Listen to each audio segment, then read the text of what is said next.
Hi, Savix. How did you debut your WoW career as a streamer YouTuber? What class did you play and what content did you do? I never went full-time on WoW content creating.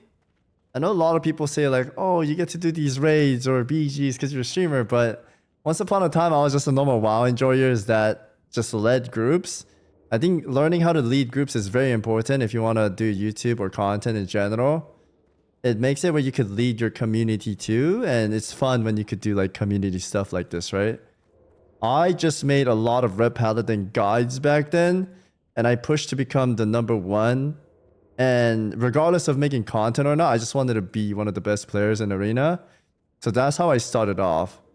And I would just go hard on it whenever I can. And I started streaming around WoD, but Legion was when I took it serious. And I would just challenge all these like rank 1 players to 1v1s.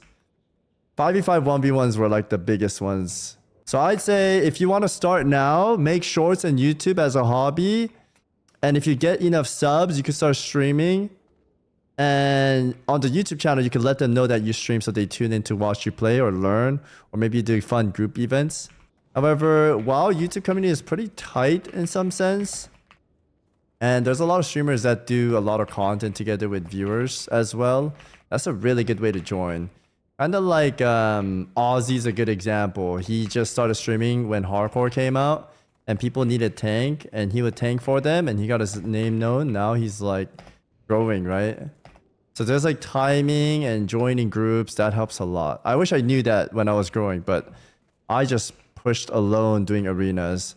Now that there's like classic content and hardcore content, you could jump on. For example, when Zaryu does his Nax or BWL, if you've been a good student in WoW and you've been putting your time in to get gear and know what to do, like he will get you in and you could be a part of it.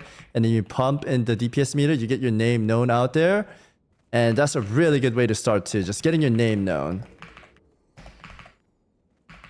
Similar to how Tammy, Clake, Nevius, or Crab, like they show up and they pump, and I'm like, man, these guys are good. Yo, join my group, right? And now their names are kind of known, right? In certain ways. Don't say Ozzy is growing just because he's on the heavier side. He's growing in every direction, okay? But yeah, that's a really good way to get yourself out there. But you also want to not push it, right? Where you're like spamming the guy, like invite. But you know, you just show up when they need people and you be a Giga Chad. Well, there's a lot of way to grow. I'm just saying that example I just gave is probably the fastest way to grow. But if you want to grow on your own, you could just make guides and just try to become the best player and people will come in to learn.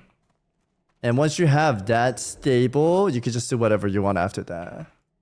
That's kind of the direction I went, where I was making Red Paladin guides. There's a bunch of video for Legion, Shadowland, where I made guides to teach people.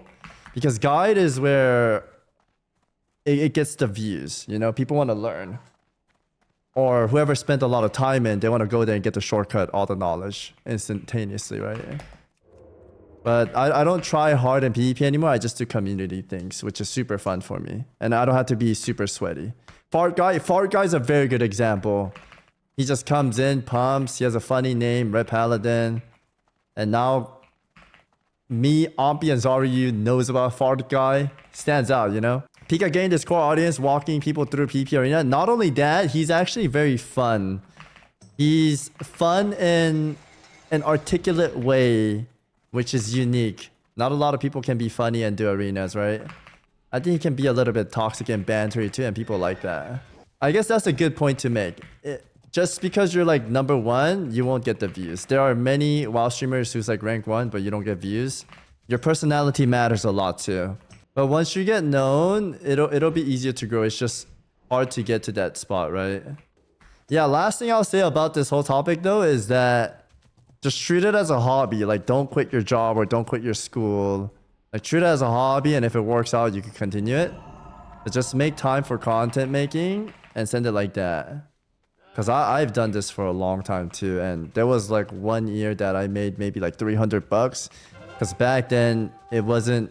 You didn't get affiliated on Twitch or YouTube didn't pay as much.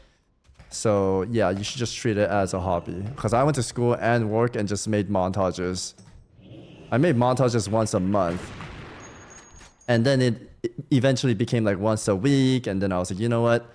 I'm just gonna go hard at this. I'm not gonna party. I'm not gonna do drugs. I'm not gonna do anything. All I did was make YouTube videos and stream on my free time. And if you go crazy like that, you'll make it work. So if you really want to do it, you can. No drugs, no drugs. No bad boys. You gotta grind.